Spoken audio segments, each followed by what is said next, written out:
Avez-vous déjà rêvé d'avoir un corps parfait? Ça tombe bien, je ne peux pas vous aider. Je ne suis pas un génie. Enfin si, mais pas ce genre de génie. Mais certaines personnes, elles sont en quête de cet idéal de perfection. Ces personnes sont prêtes à tout pour atteindre, je cite, l'élite de l'espèce humaine. Et dans leur infinie sagesse, eux et leurs divers gourous ont estimé que cette fameuse élite était composée de personnes à la mâchoire carrée, au frontal tilt parfait, aux pommettes hautes et saillantes. Bref, un truc que 99% de la population n'aura jamais naturellement. Ce mouvement s'appelle le looksmaxing et aujourd'hui on va parler de ce qu'il cache vraiment. Le looksmaxing qui vient de looks et maximizing, optimiser son apparence au maximum. En théorie, ça semble presque banal, n'est-ce pas? Prendre soin de soi, faire du sport, bien s'habiller. Sauf que, comme tous les jours avec Internet, la version de base ne reste jamais longtemps la seule version disponible. À l'origine, le looksmaxing vient des milieux incel et de la manosphère des communautés en ligne, nées dans les années 2010, où l'apparence physique est littéralement perçue comme un capital, un truc à accumuler, à optimiser, à maximiser pour séduire, pour être respecté, pour exister socialement. Au début des années 2020, TikTok a mis tout ça sur stéroïdes. Soudainement, le vocabulaire est devenu viral. Frontal tilt, jawline, looksmaxing, mugging. Yeah, stand up. Oh yeah, I'm 6'2" and I'm light skinned and I'm gonna mug speed.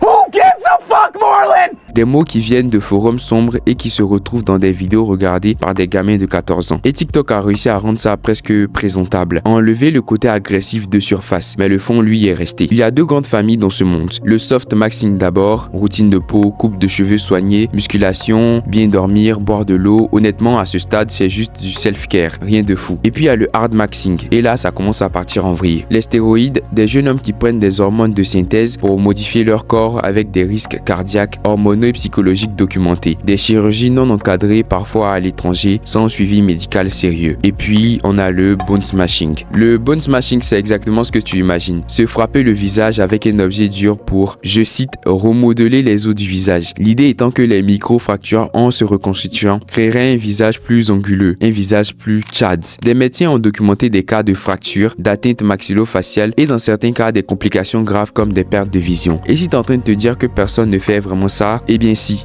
Des vrais gens, des jeunes, parce qu'un algorithme leur a dit que leur visage n'était pas assez bien. Ok, maintenant qu'on sait ce que c'est, parlons de ce qu'il en est réellement. Parce que le looksmaxing en lui-même, ce n'est pas le problème principal, c'est un symptôme, un révélateur d'un malaise bien plus profond dans notre rapport aux autres et à nous-mêmes, et à ces applications qu'on appelle les réseaux sociaux. Les réseaux sociaux ne sont pas neutres. Leurs algorithmes ont un objectif très simple, de garder le plus longtemps possible sur leur application. Et pour ça, ils t'exposent en boucle au contenu qui génère le plus de réactions émotionnelles. Et les contenus d'apparence physique, ça génère beaucoup de réactions. Vraiment beaucoup. Résultat, on passe nos journées à voir des visages triés sur le volet, les plus symétriques, les plus musclés, les plus optimisés. Et notre cerveau, lui, stocke ça comme une norme. Pas comme des exceptions, mais comme des standards. L'APA, l'Association américaine de psychologie, a montré que réduire de moitié l'usage des réseaux sociaux pendant quelques semaines améliore significativement l'estime de son apparence chez les jeunes. Juste ça, réduire son temps d'écran, ça dit tout sur l'effet réel de ces plateformes. Et c'est là que ça devient vraiment intéressant. Ces réseaux ont accompli quelque chose de presque magique, dans le mauvais sens du terme. Ils ont réussi à faire passer des traits physiques statistiquement rarissimes pour des standards que tout le monde devrait atteindre. Une mâchoire carrée à l'extrême, une ligne horizontale parfaite entre les yeux mesurée au millimètre, des sourcils à un angle précis, un frontal tilt positif, des pommettes hautes, un menton proéminent. Ces traits existent, mais ils sont rares, très rares. Sauf que les algorithmes te les montrent en boucle jusqu'à ce que ton cerveau les perçoive comme la norme. Et si tu corresponds pas, tu es en dessous, tu es défaillant, tu as un problème à résoudre. À quel moment a-t-on décidé consciemment d'accepter comme norme sociale ce visage? Mais on est complètement fou. Même en acceptant le jeu, même en disant ok, admettons que tout ça ait du sens, ça reste complètement absurde. Parce que les normes de beauté, elles changent à chaque génération en plus. Dans les années 50, Marilyn Monroe était l'idéal féminin. Corps généreux, forme prononcée. Dans les années 90, l'idéal c'était la maigreur extrême. Aujourd'hui, c'est la mâchoire carrée et le frontal tilt. Alors voilà ma question. Si dans 20 ans, le standard de beauté absolu c'est d'avoir les yeux globuleux et les lèvres vertes, on va tous se modifier pour ça? Bien sûr que non. Courir après des normes esthétiques, c'est courir après un horizon. Tu n'y arriveras jamais parce qu'il se déplace. Mais le truc qui me choque vraiment dans tout ça, ce n'est pas juste le bone smashing ou les stéroïdes, c'est ce qui se passe dans nos cerveaux. Dans ces communautés, des graphiques circulent, des tableaux qui classent les êtres humains selon leur apparence. Sub 3, sub 5 jusqu'au fameux fameux trou Adam ou Giga Chad, mâchoire carrée très parfait, soi-disant l'homme idéal. Et ceux qui ne rentrent pas dans ce haut du tableau, on les appelle les subhumans, sous-humains littéralement. C'est de la discrimination sur l'apparence. Ça a même un nom, le lookisme. Pas le webtoon, même s'il est assez incroyable et je vous le conseille grandement. Et même si c'est pas exactement au même niveau que le racisme, les gens qui acceptent ce type de classement n'en sont pas très loin dans la logique. Parce que le dernier gars qui s'est sérieusement amusé à hiérarchiser des êtres humains selon des critères physiques et génétiques, à classer certains comme supérieurs et d'autres comme inférieurs, c'était le H, avec sa fameuse race aryenne. Et on sait tous comment ça s'est terminé. Classer les humains en supérieurs et inférieurs selon leur biologie, peu importe l'angle, peu importe si c'est pour des pommettes ou pour l'origine ethnique, c'est une idée minable et une idée